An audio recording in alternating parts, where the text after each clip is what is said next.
joining us today, and looks like a few are still coming on, Travis, but I think we'll go ahead and get started. I'm going to give a very brief introduction to Travis Legleiter, as you all should know Travis, and I will just again briefly summarize how the process will go today. Then I'm going to turn it over to Travis. He'll give us an overview of what he's achieved in his 4 years since he joined us. We'll have a question and answer session at the end of that for anything you might like to ask him.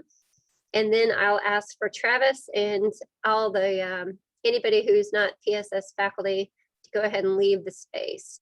We'll stop recording at that point in time.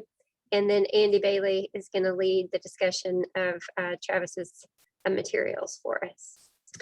So as that suggests, a 4-year review. Travis has been with us for 4 years. So he joined us in July of 2017.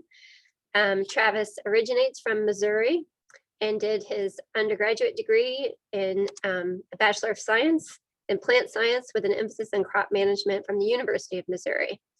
He stayed there and got his master's degree on it looks like a water-resistant, glyphosate-resistant water hemp. And then he moved to Purdue University, where he received his PhD in weed science while also working as a staff member at Purdue. He joined us straight from Purdue, like I said, July of 2017, and he is going to show us what he has accomplished since then. Take it away, Travis. All right. Thank you, Rebecca. So again, just a 4-year review here. So building and transitioning an extension weed science program. So as Rebecca mentioned, a little background, so I'm not going to recap this too much. Hired in July of 1st, 2017. My DOE is 80% extension, 20% research. That's fluctuated just a little bit depending on how many students I've had, but pretty constant there with that. And stationed at the UK Rec in Princeton, and Rebecca gave you the rundown of my history prior to arriving here. So the way I want to go about this today is, if you saw my narrative statement, I pretty much laid it out by objective and had 4 objectives as far as extension objectives, pretty heavy on extension since I am 80% extension. But I also had a research objective, and that's a lot of material to cover in only 45 to 50 minutes. So I'm going to try to compress it down a little bit. And the first thing I'll do is, for my research objective, my objective there is to develop a research program that supports and feeds the data needs of my extension program. And this has pretty much been the objective of my research objective before I was even hired. This is kind of pretty much my boilerplate in the interview process, as well as how I build my research program. And so what I'll do here today is, as I go through each of those extension objectives, I will sprinkle in there some of the research I'm doing to help feed those objectives. So we'll go ahead and take that one off. And then the other thing that I'm going to do is I'm going to take objective 1 and I'm going to move it to the end of the talk, because I left it in my narrative as the first objective, because it is kind of the newest thing I've been doing and what I've been really focusing on for the last 12 months, 12 to 16 months. But it is something that kind of covers a little bit of all the other objectives. So it'll be sprinkled in there, and then I'll wrap up the whole talk kind of with looking at what I've been doing the last year, trying to increase my digital presence. So with that, we'll go ahead and start off with objective 2, and I'm going to spend quite a bit of time on this one. And that objective is a very large part of my position, and that's to further educate clientele on the management of tough to control and herbicide resistant weeds. So before I launch too much into here, I just want to give you a quick overview of my extension messaging and distribution directly related to herbicide resistance. So this isn't my overall program, but things that are related just directly to this objective. So herbicide resistance. So, presented to over 5,000 individuals, or reached over 5,000 individuals, so, nationally invited talks, several out-of-state talks, and the majority of outreach that I've had has been within state, whether it's invited at field days or UK hosted conferences, which I think is good, because my clientele should be mostly in state, but also getting a little bit out of state as well as several webinars, and obviously those mostly have come in the last 12 months. And then my media contributions, a number of extension publications, which I'll talk about. 4 multi-state extension publications. So these are publications that are part of the Take Action series. So this is supported by the United Soybean Board, and I'll get a little bit into that funding here in a second, as well as several other contributions to extension publications, newsletters, magazine articles, podcasts, TV interviews. I'll get into the YouTube and Twitter videos here at the end, as I indicated. And then I've done a poor job of keeping track of radio interviews. Most of those are with Alan Watts, and those just tend to be, I'm out in the field, he calls me, I do an interview, and I've done a pretty poor job of keeping track of those, but probably 2 or 3 of those a year with that as well. So that's just a really quick and dirty overview of all of the extension messaging directly related to herbicide resistance. One extension aspect I want to highlight about it's kind of the resistance management is the pest management field day. This is a field day that I created, and the inaugural event was in July 2nd, 2019. It was a half-day event here at the UK Rec, and it really featured UK weed science. So not only myself, but Dr. Haramato and Dr. Green came down. Lucas with Dr. Barrett's group came down to talk as well. So had all of them do some talks and recap some of the research they're doing on weed control, but also invited plant pathology and entomology. Unfortunately, our entomologist was already booked up that day, so it couldn't get him for 2019. You'll see I got him in 2020 though. But that first year, spent a lot of time talking about weed science. We took them through plot walks, walked them through plots, really gave them a half day of some really intense pest management.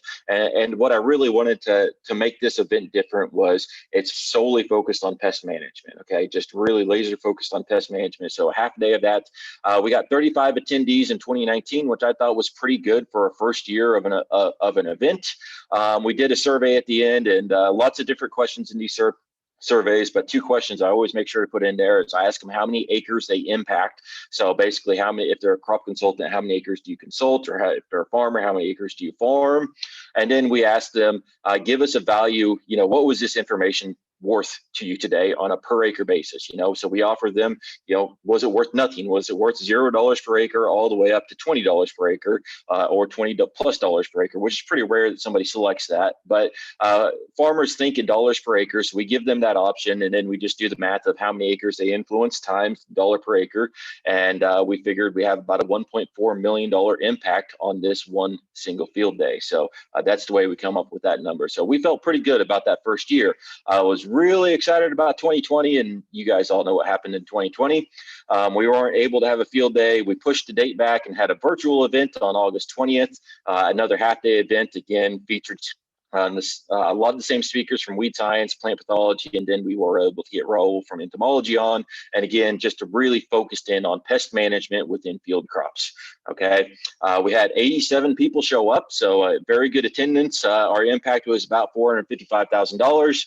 I will say we only had 13 survey results there. So it may have been higher if we could got some more survey results, but just having 87 people attend, we thought was really good, and we're really happy with that. And I'm looking forward to trying to put this on in person, or as close to in person as I can in 2021. And we're working on the details of that right now.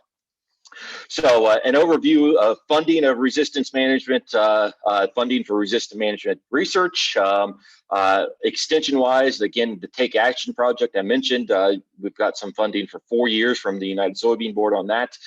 The Kentucky Small Grain Growers, this is part of the CATS program that Edwin runs, and I've been helping him out with, as well as research, mostly from our state commodity groups, but also been able to get into or be part of a multi-state effort that's supported by the United Soybean Board. So this is my first year on that, and I've been part of the second year that just got put in as well. So hoping to get some more funding there into the future, and I'll talk a little bit about that research, and then also have been able to get some equipment funding as well.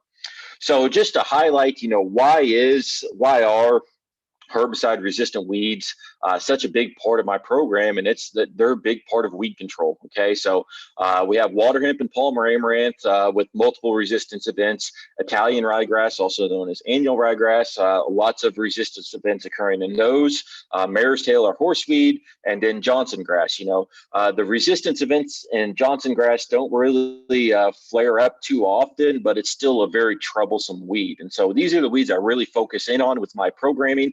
and even started a talk this winter that went over very well. It was called Tackling the Top 5 Weeds in Kentucky. And, there's only 4 boxes there, but there's actually 2 weeds between water hemp and Palmer amaranth. And so going step by step with each of these weeds. And so we have research projects really dedicated to each one of these weeds, and giving our farmers a lot of data on how do you control each one of these weeds, because most of our farmers are dealing with at least one, if not multiple, of these weeds. So trying to get as much information out to them on these as we can.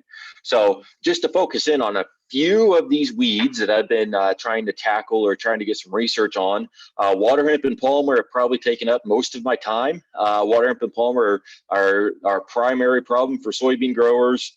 And so our Kentucky soybean growers, the majority of them are dealing with one of these 2 weeds, okay? They are a very big problem. We have ALS resistance, which has been pretty widespread for quite a while now, but glyphosate has been what most farmers have used for 15 to 20 years to control these 2 weeds in soybean. That quit working, about 10 years ago, depending on the farmer. It may have been 5 years ago, but pretty much at this point in time, we consider glyphosate resistance to be widespread across the state. And, we've had Palmer amaranth for a while, and water hemp is kind of the new kid in town for Kentucky. And so a lot of our farmers, it's not that they're selecting for glyphosate resistant water hemp, it's that glyphosate resistant water hemp is coming onto their ground. And a lot of these guys initially tried to fight it back with PPO inhibitors, and were able to select for resistance to that fairly quickly. So we really consider our infestations to now be statewide.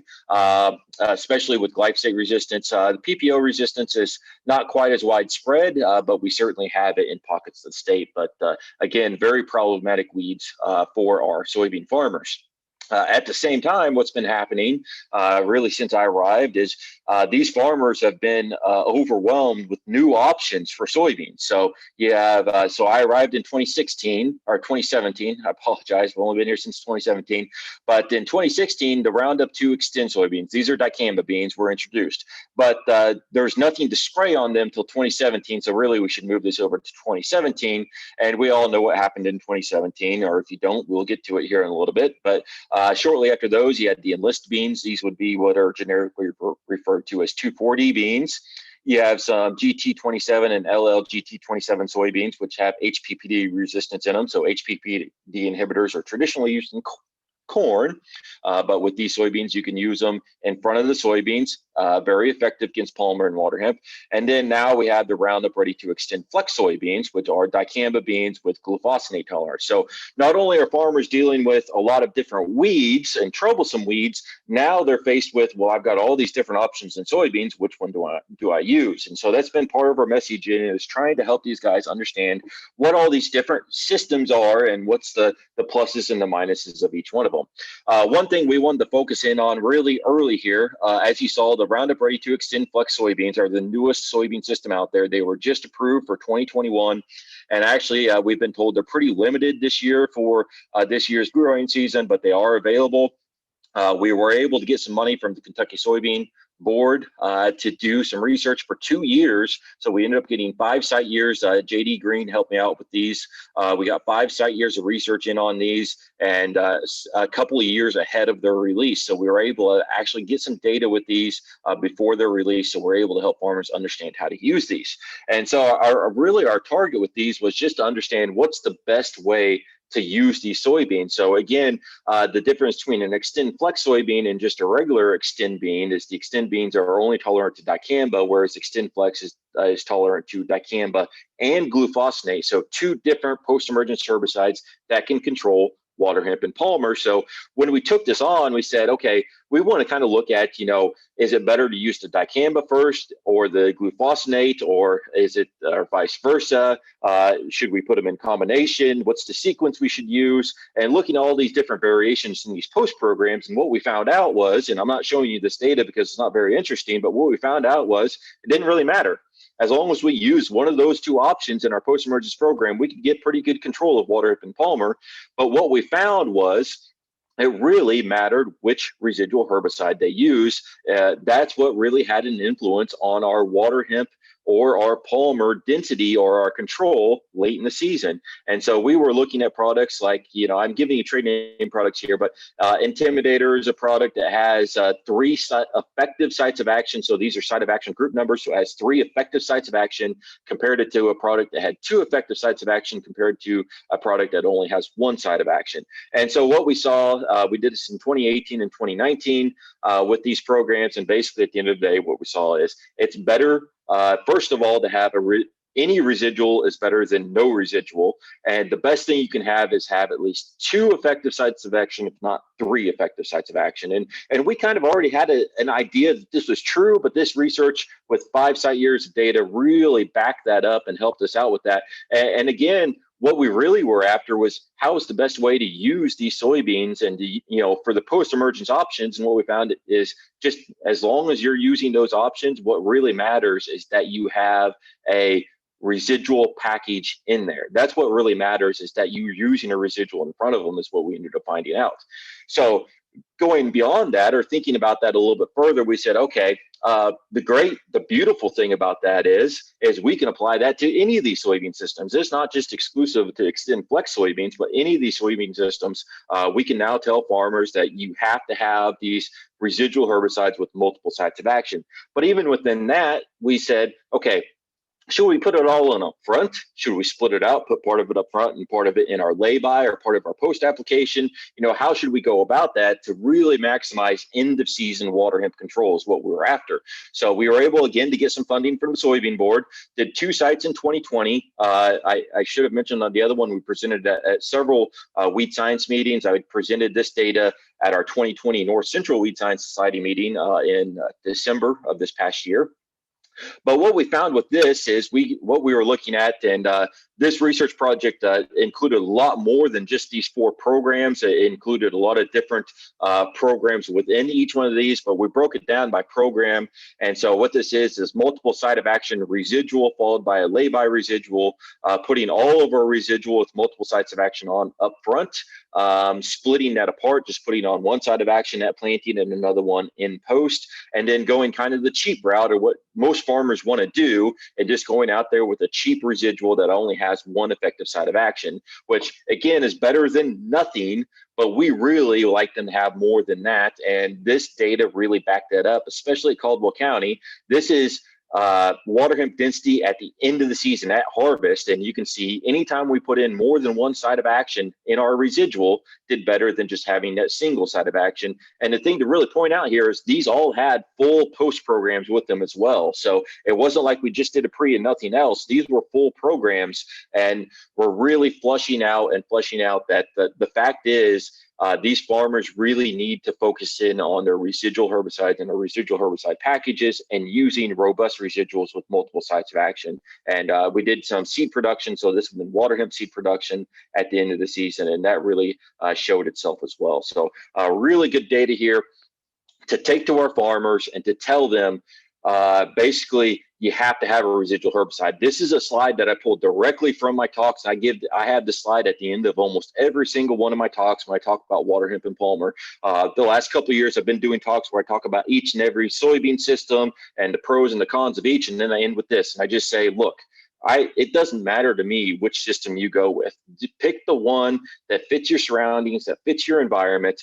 But no matter what, you have to have residuals in there to make that program successful. And that's kind of the bottom line that we give them every time, is use whichever soybean herbicide tolerant trait you want, but you still have to have residuals. You have to take the pressure off of those post-emergence applications. And we can, because if you don't, all you're going to do is select for resistance. And we've already seen that. Arkansas and Tennessee have both already confirmed resistance to some of these events with these soybeans that were only released 3 to 4 years ago. So that's really been the thing we've been harping on. So some of my outputs with this, we had Palmer and water hemp days in 2018 and 2019 for obvious reasons. We didn't have one in 2020. I did put out 3 extension publications. And so what these publications are is I kind of package these together to where a farmer could either take all 3 together, or depending on what they were looking for, they could just take one at a time and each one would stand on its own, because I wanted to avoid putting them all together into one big publication, because a farmer, if you hand them a publication that's 8 pages, they will never look at it. So we tried to break this down into 3 different publications. And the one I'm probably most proud of, I like them all, but the one I'm most proud of is 259. And it's this one here. Again, I talked to these guys at length about you must use multiple sites of action, but there's so many different products out there that have multiple sites of action, and all they're getting is advertisement and fluff. So what this is showing them is if you use this product at this rate, what you get is you get this amount of product, each of these elements at these rates. So it really kind of breaks it down for them and actually gives them the facts of what they're getting in each of those packages. So those publications just came out in January, December, January. So just going to start distributing those, and pretty happy with what we got out of those. Just to kind of look at the future, we're switching gears a little bit and starting to look a little bit more at non-chemical control options. So again, like I mentioned, I'm now part of the USB multi-state research grant. So in the fall, we started looking at some cover crops, and we're going to try to look at that again in 2022. And then also looking at some harvest weed seed control, specifically chaff lining. So this is when you take all the fine chaff from the combine, and in that fine chaff should be all the water hemp and Palmer seed that's going through that combine, and putting it all into a very narrow row or a line. And in theory, this makes a habitat that is not desirable for seedling emergence of Palmer and water hemp. And that's the theory. So that's why we're doing the research, is to see if this actually works or not. And so we started this last fall, and we look to continue this in the next couple of years. So just really highlighting that, maybe hopefully in my promotion seminar, I can give you guys a lot more data and a lot more info on that, because we're just kind of into the infancy of this. All right. So that's one weed I've dealt with. So another one that I probably could have built my whole program around is ryegrass, Italian ryegrass. Most of us call it annual ryegrass. This is a major problem for our Kentucky wheat growers, but I'm also getting lots of complaints from corn and soybean growers too, saying we can't burn this stuff down in front of our corn and soybean acres. So it's a big problem. As far as funding go, most of our funding has been from the small grain growers, but we've also been able to get some funding from Seymour Milling. And you can see there several newsletter articles each year, some videos, and pretty much every winter wheat meeting and wheat field day, I get pulled on there to talk about usually nothing but ryegrass, because that's the issue in wheat is ryegrass. So just to give a really short history here, basically July of 2017, the first thing that happened was the whole dicamba fiasco. But then also, Jesse and Chip gave me about a week before they came to my office and said, hey, we have a couple populations of ryegrass here that got dropped off back in June. These guys are complaining that either they're not controlling it with glyphosate or not controlling it with panoxidin, which panoxidin is Axial XL, which is basically the product that everybody uses in their wheat to control ryegrass. So I said, okay, we'll take a look at it. And we did some screenings in the greenhouse. And this is the BART population. I'm just going to show you guys pictures for brevity here today.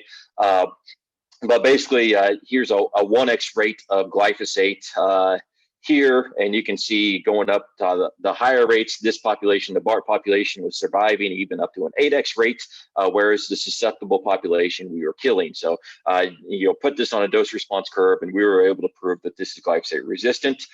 We also looked at it on the WT populations, and we're able to show that these were resistant to Axial XL or panoxidin, which again, panoxidin is a product that's used very, very heavily in wheat for control of ryegrass. So finding this kind of put us on notice, and there was only one population, but kind of said, we have to start doing something different. We can't rely on Axial alone.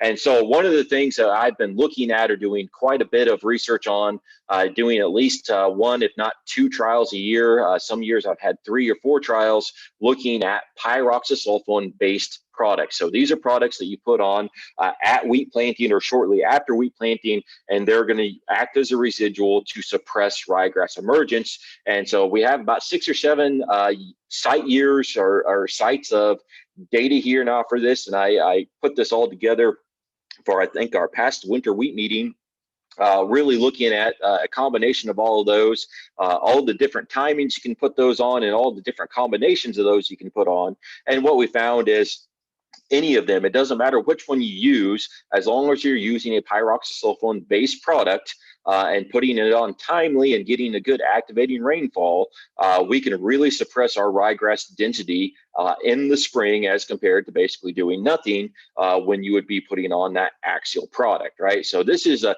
message we've really been pushing, or I've really been pushing with our Kentucky wheat growers, is if you are dealing with ryegrass at all, we really need to focus in on using a residual that has pyroxasulfone. Now, there's some issues with it, and it's a tough message to sell, I'll be quite honest, because of the fact that axial does work so well, right? So we did this study. It was, again, supported by the small grain growers. And what we did is we just said, we want to look at a whole program approach. We put on different residuals. So Roundup Power Max is just glyphosate. It has zero residual. It basically was just there to burn down. So we basically considered this zero residual, and then came back with two different residuals, came in early post either without axial or basically nothing, or hit in with axial. Again, axial is that product that we know does a really good job of controlling ryegrass as long as the ryegrass isn't resistant to it, and then doing some type of spring application. So you can see here, this is ryegrass at the end of the season, and it's pretty variable across the board.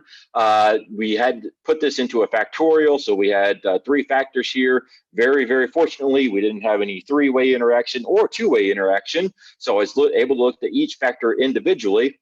It didn't matter what pre we put on, didn't matter what spring application we had. What mattered was whether or not you had axial in your early post application. And so, and this is why farmers rely on axial so heavily, is it works really well every single time, at least up until the point that you get resistance. And this is why they really stick to it.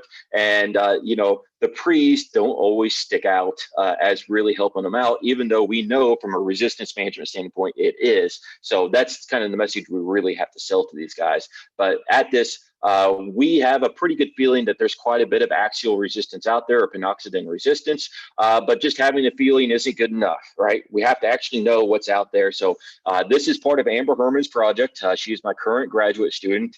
And so what we had her do is, starting last spring, or going into the wheat harvest season, she went out and traveled the state and collected ryegrass plants from across the state, and spent a lot of time right in this area. And that's because that's where a lot of our wheat is grown. And in this area, that is where we have the most ryegrass problems in our wheat. It's not to say that we don't have ryegrass problems in wheat in other parts of the state, but this is kind of the hotbed. So that's why we focused in on here. She collected those populations, thrashed them all out, and she's been spending the basically since September doing screens, and she just got done with her second screen of these populations. And we're looking for glyphosate resistance, pinoxidin resistance, pinoxidin plus phenoxyprop. So it's another group 1. So we're trying to see if there's any cross resistance there in any of these populations, as well as just looking basically for some baseline ALS resistance. So this is still in the works, and Amber's working on this data right now. But based on just my you know, we have a feeling that we're probably going to find some more glyphosate resistance and some more pinoxidin resistance floating around the state.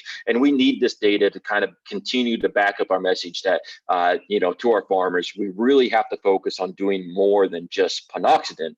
And one way you can do that is looking at, again, non-chemical options. So one very popular way of controlling rigid ryegrass in Australian wheat is they use roller mills, harvest weed seed destruction in the combine. Okay, so the Harrington seed destructor was the very first one, or the initial one, but there's several companies now.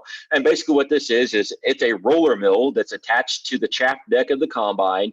And so any weed seed that goes into that combine and goes out through the fine chaff portion of that combine goes through that roller mill, it's crushed, and then it goes out, and because it's crushed, it's no longer viable. So it's really not it's really looking at controlling the seed bank, which is not something farmers really think about a lot, but ultimately that should be their goal. And as weed scientists, we always focus on that, control your seed bank. And so that's what this is doing. It's looking at less short-term things and more long-term, keeping control of that seed bank in the long term.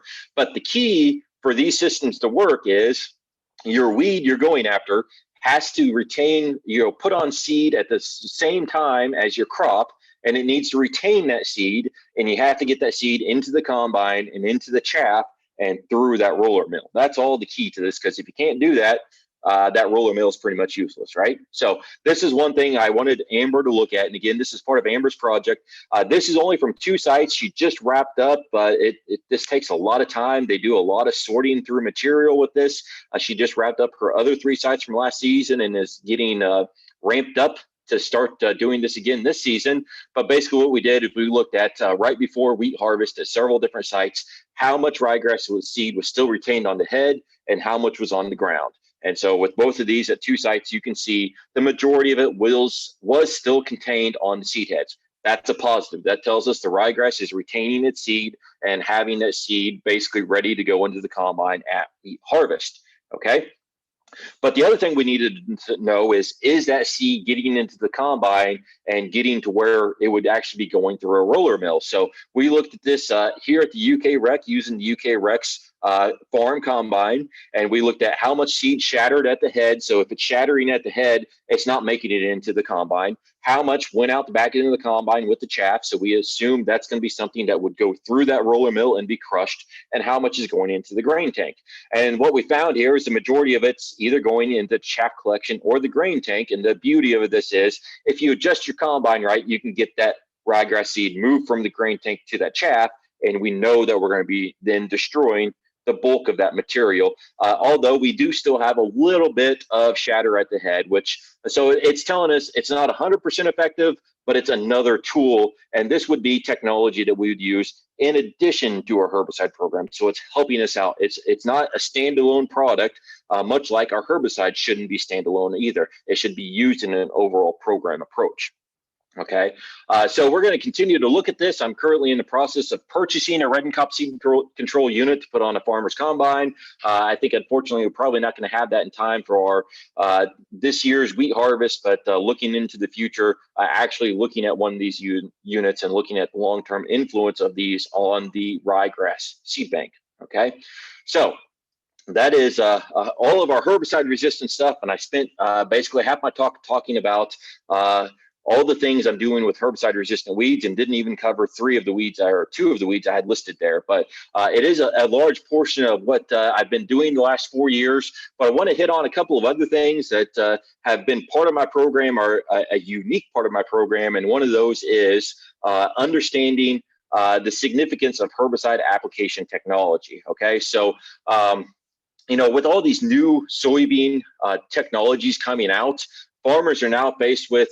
there lots of different herbicides now have available to apply post-emergence, and some of them that have some pretty obvious problems like dicamba off-target movement, and they really have to think about, how am I applying this product, and why do I need to select a different nozzle to apply this product? But at the same time, some of these, like I mentioned, the XtendFlex soybeans, you can apply either dicamba and or glufosinate, and luckily so far, farmers have been told you can't put the 2 together, but I know that the registrant's looking at it, and if you put those 2 in a tank together, we don't really have a good answer for them of which nozzle do you use. And so a lot of this is trying to figure out these different systems and why a farmer should be paying attention to his herbicide application technology, not just what do I dump in the tank, but how do I apply it, because it really does have a big impact at the end of the day.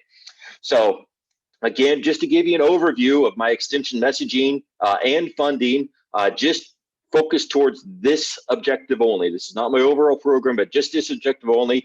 You can see, as far as presentations and output of extension, not as many as I deal with herbicide resistance. But again, this is just something to supplement and kind of really set my program apart. Okay, really focusing on herbicide resistance, but a lot of times in the same breath, I will talk to them at the same time, not only this is how you control this resistant weed, but this is how you should apply that herbicide as well to make that application and maximize that application as well. And have been able to present this at several national and international meetings, as well as we're working right now on getting 1 manuscript submitted. I'll show you that data here shortly.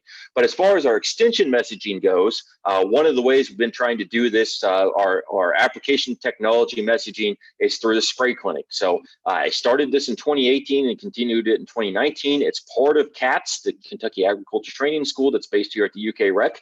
And what I've done is these are full-day events, and I brought in speakers from plant pathology, BAE. I've also pulled in some speakers from Purdue, as well as a speaker from John Deere. So trying to give them a nice diverse group of people, and just spending a whole day of talking about nothing but sprayers. Not what should you spray, but how should you set up your sprayer and how should you be spraying these products, because that's a message that our farmers really don't get that often. Usually they get told, here's what to spray, but they never get told how to spray it, which is a huge miss on our part. We need to be telling them how to spray it as well, because that's as much of a vital part as spraying the right thing. So that's what we're trying to do here. Again, using our surveys, we've influenced about 242,000 acres, and using that same type of surveying, an approximate impact of about $2.7 million over those 2 years. Now, in 2020, for obvious reasons, weren't able to do it live or in person, so we had a virtual spray update, and with this we did a lot of short videos and just played them over Facebook Live, and I was there after the videos to answer any questions we had. I don't know if we'll ever use Facebook Live again. It kind of freaked out on us in the middle of it, had some technical difficulties, but we got it back and got most of the participants back as well. But 92% of them said it was very beneficial despite that little hiccup right in the middle. So we're really happy with what we got there. Another thing that I've been doing in the wintertime, the winter of 2019 and 2020, at least prior to the shutdown, is taking a spray table during the wintertime and really talking and focusing on the nozzles with the spray table. We have strobe lights. Those strobe lights slow down that spray pattern, and those guys can see those very exact, you can really see the droplets then, and really talking to them about this is why you would use nozzle X for this herbicide and nozzle Y for this herbicide. So really trying to get into the nitty gritty of that, and have presented that to about 750 individuals. So really happy with that program, and hoping to continue that maybe into the fall of 2021, but certainly into 2022, the winter season of 2022. And as far as research goes on this, the one major research project we've had was with Madison Kramer. She was one of my former master's students. She defended and graduated in May of 2020. And so Madison presented this data at multiple field days, as well as multiple Weed Science Society meetings. And what I wanted Madison to really focus in on is at Purdue, I had done quite a bit of this type of work, looking at how much product are we depositing onto our target weeds using different nozzle types, right? I wanted Madison to look at that as well, and she did. So for example, here, this is a nozzle that produces an ultra coarse droplet, and this is a nozzle that produces a pretty medium-sized droplet or a smaller droplet, and this one's right in between. And so you would expect to maybe lose some coverage with this nozzle as compared to this nozzle, but what we're interested in is how much product's actually getting deposited onto the target plant. And what she found, this is on WaterHemp in 2 trials, she found that really droplet size didn't have a huge effect on the amount that we're depositing. So that's a positive, and that backed up some of the stuff that we found at Purdue.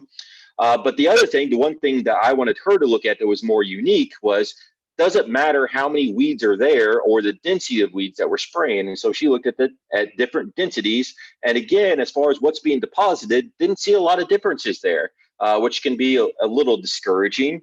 But we looked at it in multiple ways. Another way we looked at it is just simply how much control did we get? And so what she found was, in one trial, when we get to those high densities, we do start losing control, irregardless of what nozzle we're using.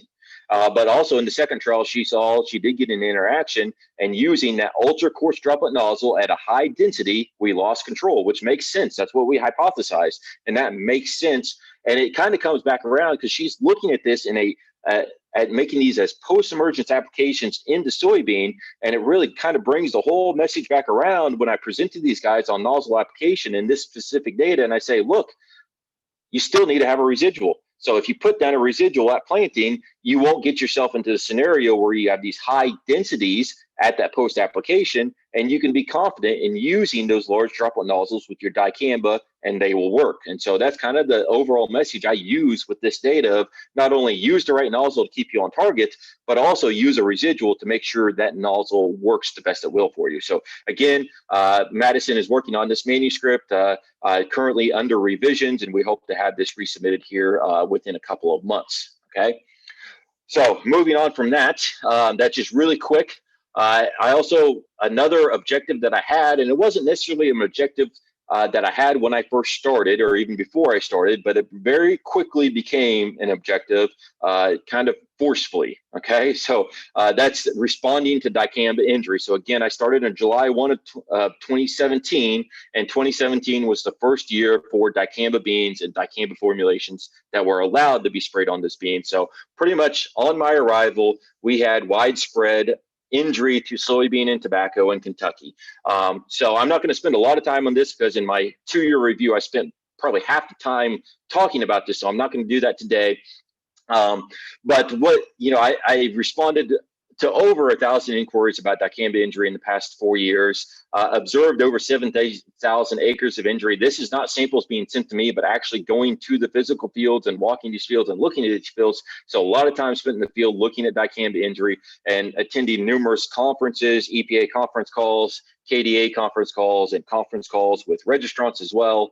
And so just spending a lot of time thinking about and talking about dicamba. And one thing that we spent a lot of time on is one thing that came out of that first year was we needed to have mandatory trainings. And so JD and I worked on developing a 1.5-hour training for Kentucky and delivered that to about 1,500 individuals. And these are individuals I trained myself. So hitting a lot of individuals of just telling them that, dicamba is going to be a difficult product to apply, but you can do it successfully, and this is how you do it successfully. So, and it got a couple of publications out of that as well. Also presented at a lot of field days and a lot of talks as well. And 2019 was pretty quiet, and getting into 2020, things were pretty quiet until June 3rd, and things all kind of broke loose with the Ninth Circuit Court ruling. And basically they said, you got EPA, you need to vacate the 3 labels. There was one label that didn't get included, and that kind of showed the difference between the way legal people look at things and scientists looks at things. It didn't make a lot of sense, but the bottom line is June 3rd is right when a lot of the Kentucky farms were spraying these herbicides. So there was massive confusion. It took the EPA about a week to get back to anybody on what are we supposed to do? Are we supposed to quit using it? Can we keep using it until you say something? And so pretty much throughout June into the fall and even into the winter, we spent a lot of time trying to cover this topic and trying to cover for our farmers what is happening with dicamba, because it changed almost on a day-to-day basis. Okay, so even this last year, I've spent a lot of time thinking about and talking about and writing about dicamba. Just to really quickly hit some research here that I did with dicamba and dicamba injury. Had Zach Perry look at this. He defended and graduated in December of 2019. And what I wanted him to look at, a lot of times when we're looking at dicamba injury, the focus is how is it going to affect my yield? But I wanted Zach to look at how does it affect canopy closure, because for weeds like water imp and palmer, canopy closure is a big deal. You close that canopy, they no longer emerge. So for injuring it and reopening that canopy, that's not good. So that's what I had him look at. And so this is just part of his data. Again, it's just a glimpse of that data, but he exposed soybeans at several different growth stages at different rates, either no exposure, 0.56, 1.12, or 5.6 grams AE per acre of dicamba. Just to give you an idea, a full rate, or a rate that we would apply to a field intentionally, is 560 grams AE per acre, okay? And then looked at how that affected soybean development or canopy development 28 days after exposure. And what we ultimately found out is it really depends on the year. 2019, we saw a lot bigger effect than we did 2018, and that had a lot to do with just the growing season. In 2018, we had a lot of very timely rainfall events, whereas 2019, it averaged out to be an average year for rainfall, but the events were not as timely in June when a lot of these exposures were happening. And we saw, especially at the high rates, where we were starting to see that canopy was not developed as far, which is not good for weed control, because we need maximum canopy development for weed control. So this is data that we're continuing to get put together and hope to get into a manuscript here fairly soon. And then lastly, the last thing I want to wrap up here is taking all of this and just kind of looking at what I've done with the last year. Okay, so my primary goal in 2020, and I promise you guys, January of 2020, I sat down and I wrote out a list of personal and professional goals. And on that list of professional goals was to be more active on social media from a professional perspective and start doing a lot more videos. Okay, I tried to find that list to take a picture of it, but I couldn't find it anywhere. I probably threw it away halfway through the year out of frustration. But I did make that goal before the COVID outbreak, but the COVID outbreak certainly helped push that goal and really amplify that goal as well. So that was a goal I had. And one of the ways I did this is I did Twitter videos. So Twitter, you can do a 2-minute and 20-second video. No, you cannot do anything more than that. But as long as it's 2 minutes and 20 seconds or shorter, you can post videos directly to Twitter. And so what I would do is when I was in the field, if I saw something really interesting in a research trial that I wanted to show people, I would just take a quick video of it. I'd get in there, get out, just say, here's what I'm looking at. Here's the really cool thing that we're seeing in this, and just really quickly and to the point. Or maybe if I saw a couple of weeds that I wanted to do some ID on, just a really quick ID, or if we're seeing a lot of crop injury, just saying, hey, we've been seeing this crop injury. This is what it looks like. This may be why it's caused, why it might not be caused, and what you can do about it. And again, just really quick snippets of information, not a lot of depth, but just quick snippets of information to get people interested and just kind of keep people aware that are out in the Twitter world. So with those, I had 9 of those videos throughout last summer. Had about over 7,000 views and about 2,000 minutes of watch time. So I considered that to be pretty good based on just 9 little videos, okay? So the other thing that I did is I mentioned earlier that we weren't able to have an in-person field day, and part of those in-person field days is I take the groups through our research trials and I talk to them and I say, here's what we're looking at in this research trial. We don't specifically talk about each and every single treatment in a trial, but we just look at the overall trial and I say, this is what this trial is looking at, and it's all signed, and if they want to come back later and spend some really dedicated time with it, they can, okay? We couldn't do that in 2020 for obvious reasons. So what I did is before our field day is I went through every plot that we had or every research trial that we had, and I took video of those trials and just walked plot to plot to plot and said, here's what's free on this plot, and just gave them a look at that plot and just kind of did an overview of that trial the same way I would at a field day and just say, this is what we're seeing and this is what we're looking at in this trial, but just spending a little bit more depth on those. And those, I had 14 videos that were from 4 to 23 minutes that were posted. So it just kind of depended on the trial size and how much I wanted to say about that trial, but posted those and really advertised them at that virtual field day. We had 206 views and 17.5 hours of watch time. This was up to, I think, Wednesday, I believe, is the last time I pulled the stats on this. So some people spending some pretty significant time watching these videos, which I feel pretty good about. And then the last thing that I've been doing, I started this actually in March. Again, just trying to really increase the number of videos and useful videos for people is the weekly weed watch. Okay, so basically once a week, I go out and I take some video of one weed, and I pick a weed that's of relevance. So I've been spending a lot of time on winter annuals this spring, and I'm moving over to some summer annuals. And so I've done 7 videos to date, and these are 3 to 5 minutes. So I'm not spending a lot of time on it. I'm just introducing the weed. Why is it important?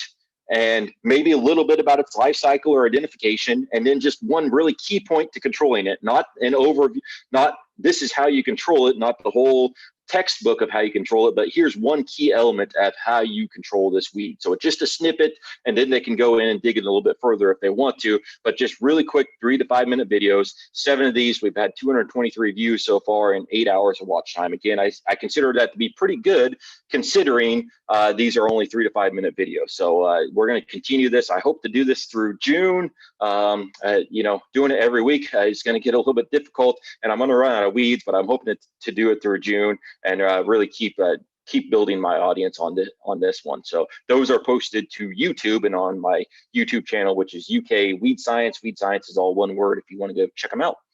So that is kind of what I've been up to for the last 4 years. That's a lot. And I know I kind of hit the top of everything. Didn't really get into depth on anything, but here's kind of a summary of what I've been up to. You know, across the top is kind of the journals and abstracts and grant funding. So I do have 4 journal articles. Most of those are from Purdue, but I do have 3 that are in preparation or revision that are from UK here, and actually a 4th one that's kind of really on the back burner, but hoping to get out. Some of the invited talks that I've done, as well as the extension publications that I've done. And so this doesn't include all the extension talks and all the extension field days and whatever, but just kind of an overview of my overall program here, just to kind of give you some quick stats. Looking to the future, certainly looking forward to potentially having some in-person field days in 2021, both the pest management field day as well as the spray clinic. Hoping to introduce some new webinars and meetings. Actually, we introduced the crop protection webinar last winter, so hoping to build that a little bit more.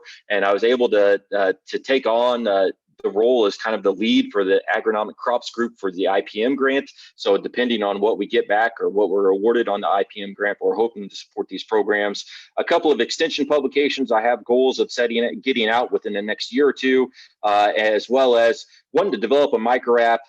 This again really hinges upon the IPM grant, but it is kind of a goal of mine to kind of get a one-stop shop for people that's nothing but pest management and agronomic crops. So that's kind of my planned future extension activities. Just really quickly, here's some service, some of my service roles within the college, UK Rec, North Central Weed Science Society, our National Weed Science Society of America Association, as well as the Southern Weed Science Society of America. So I've been filling in some service roles there as well. And I'm going to wrap up with a big thank you to my mentoring committee, JD Green, Andy Bailey, and Edwin Ritchie. I really want to especially thank JD. I've spent a lot of time on the phone with JD and talking with JD, just trying to rehash some of these dicamba issues, but JD's also been very supportive, and I really appreciate him for some recent nomination for some awards here.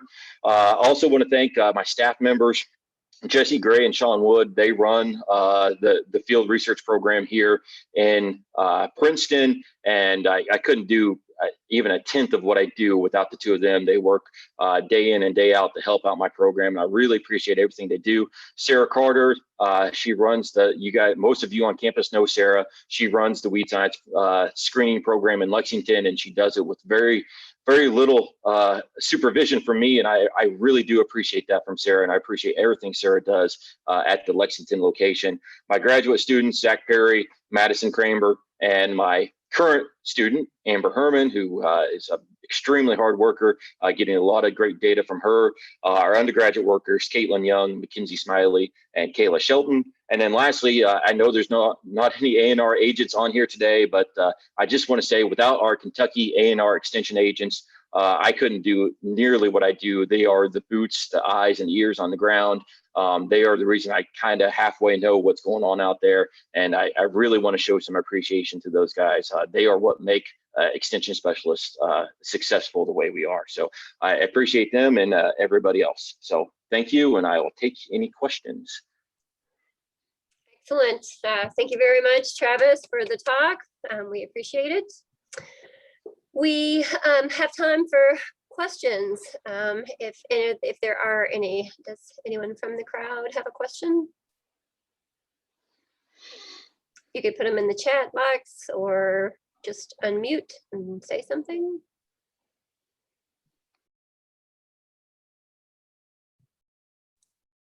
Travis, this is Jimmy Henning. Any suggestions for or things you've learned from your deep dive into the social media and video world? Yeah, I think a lot of it that I've learned is just keeping things really simple. People like just little snippets of things. I think sometimes as scientists, we all want to give them all of the data, give them the full story. Here's all the background, here's the lit review, here's all the data. That's good. We need to continue to do that, right? But I think a lot of it has just been giving them some quick snippets to draw them in, and then maybe dig into that topic a little bit more. So, and I think one area where I need to improve on that is giving those quick snippets, but also giving them links to some of that more in-depth detail as well. So, but also the other thing is just being consistent. So, this is again another thing I need to work on, and kind of the reason why I set up the weekly weed watch, because it forces me to do it every single week. But you have to be present on social media. If you're not, people quit paying attention to you. So, and the other thing that I do is I just, if you look at my Twitter account, it's all weed science and nothing but weed science. So I don't know, people will differ in their opinions on if that's right or wrong, but I do pretty much nothing but weed science. How do you feel about, this is John Grove, how do you feel about how you got started, Travis, in terms of moving into the social media? Did you get some recommendations from certain groups or certain people, or you pretty much struck out on your own? I think I took a little bit of advice.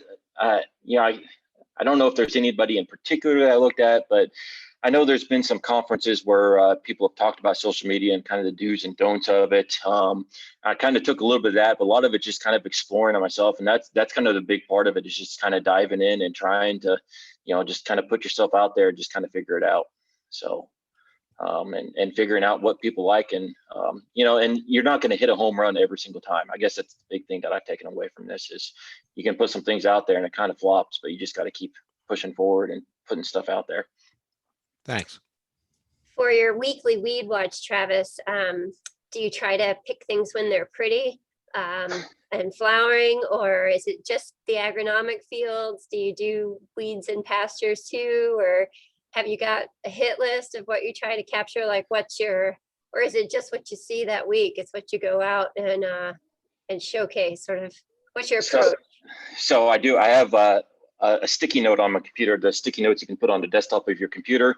I've got one of those with my list of weeds to hit. So what I tried to do is ones that are kind of relevance. So I've been doing winter annual weeds, so kind of weeds that guys are trying to burn down in front of corn and soybean, or weeds that are a problem in wheat. And I'll be switching over to summer annuals now that some summer annuals are coming up. So I'm trying to capture them kind of when farmers might be dealing with them. So some of the winter annuals, it is when they're blooming, but I try to avoid that.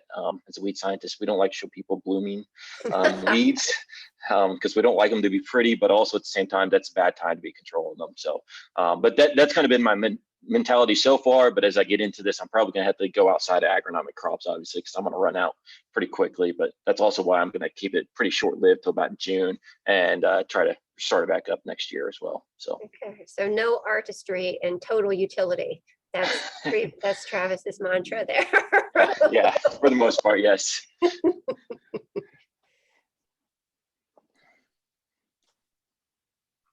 Hey, Travis, this is Mike Barrett. Yeah. On the Italian ryegrass, is there much urgency among the growers to try to limit how much worse that gets? Is there any sense of people coming together to try to contain it? You at least have some counties that maybe aren't too bad yet. Yeah. So I think the biggest amount of urgency is kind of down there. I call it South Central. That's probably not right, but down there, kind of South Central Kentucky, where it's really a big problem. So I think there is some urgency there, and that's where a lot of our samples came from. A lot of Amber's work occurred there simply because it is starting to be such an issue. And I think a lot of those guys have already, they're behind. There's a lot of train wrecks there. So my hope is to try to get those guys some things to help them along, but also show this to the rest of the state, where ryegrass is slowly creeping in. Even in Caldwell County here, when I first got here, there wasn't a lot of people complaining about it, but every year I see more and more guys complaining about or saying we're dealing with ryegrass. So trying to get in front of it. So certainly in that hot spot, there's some real urgency there. Those guys, if you drive around there, just take a trip through south of Bowling Green in June, and it's incredible. The amount of ryegrass that's in their wheat field. So those guys need a lot of help right now, but so there definitely is some urgency there. And I think there's a lot of guys that have shown some interest in, fortunately, we have at least one grower that's really interested in the seed control unit. And that's where we're probably going to be able to get some of that research in, is with him. But the situations like the normal one, that people get worried once it's too late, and when it's not too late, they're not worried. And Yep. It's pretty typical herbicide resistant situation. Yeah. So Travis, I have one question. Now, this is Olu speaking. What role do you think do cover crop mixtures or what all cover crop management have in the near future? We see it more and more applied for other reasons, for crop management and for holding the nitrogen in the soil profile. So do you expect a substantial synergistic effect in fighting weeds with the growing of cover crops, or is it rather a rock in the road for you? So it depends on, and it's a great question. It depends on which cover crop they're choosing. right? So I think for the most part, within weed science, and this isn't my research, it's been pretty limited in my research, but a lot of other researchers have found that, cereal rye, that is the one. That's the cover crop that really brings us the most as far as suppressing weeds. And it's not getting 100% weed control, but it's helping out. It's going to be part of an overall program. Any of these cultural and non-chemical systems are all going to be part of the entire program. And so that's the one that really fits in best. And, I think, the one that kind of gets me a little bit in the side, I guess you'd say, would be annual ryegrass as a cover crop. I think we've all seen some benefits there, but it can cause us a lot of issues too, because if we have escapes of that, if you don't get that burned down or terminated correctly, have outcrossing with the wild type, we're just kind of spreading that issue. So that's the one that kind of is a little bit of a thorn, I guess, if you would. But as far as weed control goes, I mean, if guys are using cereal rye, if that's their bottom line goal is weed control, cereal rye is the thing we really recommend for them to use. Thank you. So, and I think there's a lot of promise there. I think we've got time for maybe one last question, if there is one from the crowd.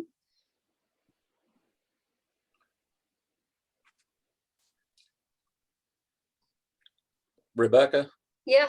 Yes. This may be a good opportunity to share with the group that Travis was named today the Outstanding New Extension Faculty Member. Oh, KSEP. well, congratulations, Travis. Yes. Yeah. Thank you. So yes, thank you for bringing that up, JD. So yeah, and I appreciate JD nominating me for that. So yeah, pretty recent news. So that's why it's not in your materials. Well, great. Congratulations. Good weekend news too. So Yes. that's Yes. great. Yeah. Okay. Well, with no further questions, we'll go ahead and ask Travis and anyone else who's not Plant and Soil Science faculty to go ahead and exit the call. Everybody, all faculty, please stay on.